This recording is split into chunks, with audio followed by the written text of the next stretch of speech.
గత కొన్నేళ్లుగా మెట్ట ప్రాంతాల రైతులకు వరంగా మారింది సూక్ష్మ సేద్య విధానం. ఈ విధానంలో బిందు, తుంపర సేద్య విధానాల ద్వారా రైతులు పలు పంటలు పండించుకుంటున్నారు. నెల్లూరు జిల్లాలో ప్రస్తుతం రైతులు ప్రభుత్వ రాయితీలతో డ్రిప్ ఏర్పాటు చేసుకుని పంటలు వేశారు. గడిచిన 5 సంవత్సరాల నుంచి సూక్ష్మ సేద్యానికి రాయితీలు ప్రకటించకపోవడంతో పలు ఇబ్బందులు ఎదుర్కోవాల్సి వచ్చిందని సాగుదారులు చెబుతున్నారు. గతేడాది పరికరాలు అందించినప్పటికీ అవి కొద్ది మంది రైతులకు మాత్రమే చేరడంతో మిగతా వారంతా అరకొరగానే పంటలు పండించుకుంటున్నారు. అయితే నూతన ప్రభుత్వం ఏర్పాటుతో డ్రిప్ కు రాయితీలంది తిరిగి పంటలు పండించుకుంటున్నామంటూ సాగుదారులు హర్షం వ్యక్తం చేస్తున్నారు. పోయిన 4 సంవత్సరాల నుంచి డ్రిప్ లేదు. లాస్ట్ లో ఒక ఫినోలెక్స్ డ్రిప్ వదిలిందో దొరికింది, దొరకలేదు. చంద్రబాబు ప్రభుత్వం వచ్చినాక డ్రిప్ను మళ్ళా యథాప్రకారం స్టార్ట్ చేసిండు. మంచి నెటాఫేమే మంచి డ్రిప్ మాకు ఇస్తా ఉన్నాడు. మా ఏరియా ఏంటంటే నీళ్ళు షార్టేజీ ఎక్కువ. అందుకు 1.5 ఇంచు నీళ్ళు వచ్చినా కానీ 10 ఎకరాలు డ్రిప్ ద్వారా మేము పంటలు పండించుకుంటూ ఉన్నాము. ఈ డ్రిప్ వల్ల మాకు చాలా ఉపయోగపడుతుంది. ప్రతి ఒక్క పైరుకు డ్రిప్తో వాడతాము. చెరుకు పోయిన తర్వాత మళ్ళీ మిర్చి, నిమ్మ, బొప్పాయి ఈ పైరు పెట్టుకుంటా ఉన్నాం. వాస్తవంగా చెప్పాలంటే ఇది మాకు ఒక వరం. మాది మెట్ట ప్రాంతమే. మా కానీ చెరువులు, కాలువలు లేవు. ఇదిగైనా లేకపోతే మేము వ్యవసాయం చేయలేము కూడా. అందులో సబ్సిడీ మా కొండ ప్రాంతానికి తగినట్టు 90% సబ్సిడీ, 10 రూపాయలు కట్టుకునేది. అది మాత్రం ఆ మహనీయుడిని నిజంగా దేవుడు అనుకోవాలి మా వరకు. డ్రిప్ ఏర్పాటుతో రైతులు మిరప, బొప్పాయి, ఆయిల్ పామ్ పంటలు పండించుకుంటున్నారు. గతంలో సాగునీరందక ఎకరా 2 ఎకరాల వరకే సాగు చేసేవాళ్లమని, ప్రస్తుతం డ్రిప్ రాకతో సాగు విస్తీర్ణం పెరిగిందంటూ రైతులు చెబుతున్నారు. మాకు దాదాపు 10 ఎకరాల పొలం ఉంది. పూర్వం ఇది వరకు మామూలు వ్యవసాయం చేసేటప్పుడు 4 ఎకరాలు 3 ఎకరాల పైరు పెట్టుకునేదే కష్టంగా ఉన్నది. ప్రభుత్వం రాయితీ ఇవ్వబట్టి ఈ డ్రిప్ రాబట్టి మేము పొలం అంతా సాగు చేసుకుంటున్నాము. మాకు 90% గవర్నమెంట్ సబ్సిడీ ఇస్తున్నారు. 10% మేము కడుతున్నాము.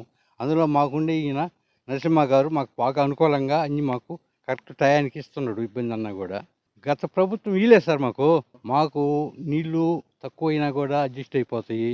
మందులు వేసుకునేదానికి చాలా తక్కువ ఖర్చుతో రసాయనిక ఎరువులు ఇవన్నీ కూడా మేము డ్రిప్ ద్వారా అందించుకుంటాం. వాటికి మాకు చాలా సుముఖంగా ఉంది సార్. ఇది డ్రిప్ పెట్టడం వల్ల మేము ఎక్కువ వ్యవసాయం చేయగలుగుతున్నాము. లేదంటే 2 ఎకరాలు అలా చేసుకుంటున్నాము. ఇప్పుడు ఎక్కువ పెట్టుకుంటున్నాము. డ్రిప్ వల్ల చాలా బాగుంది.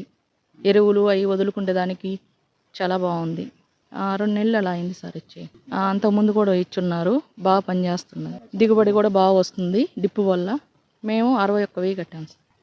4 ఎకరాలు 90% రాయితీతో కట్టాము. 10%తో ఇచ్చారు. జిల్లాలో ఆంధ్రప్రదేశ్ ప్రభుత్వ ఆదేశాల మేరకు రైతులకు రాయితీపై సూక్ష్మ సేద్య పరికరాలను అందించినట్లు అధికారులు చెబుతున్నారు. ఈ సంవత్సరం 9,200 హెక్టార్లలో సూక్ష్మ సేద్య పరికరాల ఏర్పాటుకు రాయితీలిచ్చేందుకు ప్రణాళికలు రూపొందించామని వివరించారు. ఈ పొట్టి శ్రీరాములు నెల్లూరు జిల్లాలో ఆంధ్రప్రదేశ్ మైక్రో ఇరిగేషన్ ప్రాజెక్ట్ ద్వారా రైతు సోదరులకు డ్రిప్ మరియు స్ప్రింక్లర్లను రాయితీ ద్వారా అందించడం జరుగుతుంది. గత సంవత్సరంతో పోల్చినప్పుడు ఈ సంవత్సరము మనకు రిజిస్ట్రేషన్స్ ఎక్కువగా రైతుల వద్ద నుంచి స్పందన ఎక్కువగా వచ్చింది. ఇప్పటికే 10,000 మంది రైతుల పైగా రిజిస్ట్రేషన్ చేసుకొని ఈ యొక్క పరికరాల కొరకు రకరకాల ఈ యొక్క ప్రిలిమినరీ ఇన్స్పెక్షన్ అలాగే బిఎంఎస్, బిఓక్యూ తయారీ స్టేజ్లో ఉన్నారు. గత సంవత్సరము కేవలం 2,400 హెక్టార్లో మాత్రమే ఈ పథకాన్ని అమలు చేయగలిగాము.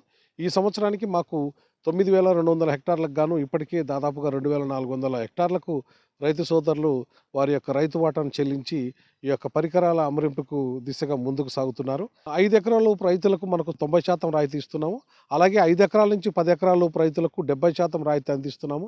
ఇక స్ప్రింక్లర్ విషయానికి వస్తే 5 ఎకరాల లోపు రైతులకు 55% రాయితీ, అలాగే 5 ఎకరాల నుంచి 10 ఎకరాల లోపు రైతులకు 45% రాయితీతోటి బిందు మరియు తుంపర్ల సేద్య పరికరాలను రైతు సోదరులకు అందిస్తారు. రైతు సోదరులు ఎంతమంది కూడా అప్లై చేసుకున్నా ఎన్ని హెక్టార్లకైనా ఇవ్వడానికి మాకు ప్రభుత్వం దిశానిర్దేశం చేసింది. కాబట్టి రైతు సోదరులందరూ ఈ చక్కటి అవకాశాన్ని వినియోగించుకోవాల్సిందిగా నేను కోరుకుంటున్నాను. సూక్ష్మ సేద్య విధానం ఏర్పాటుతో ఉన్న నీటితోనే ఎక్కువ శాతం పంటలు పండించే అవకాశంతో పాటు నీటి వృధా సైతం తగ్గించే అవకాశం ఉన్నందున మెట్ట రైతులంతా బిందు సేద్య పంటలపై ఆసక్తి చూపుతున్నారు.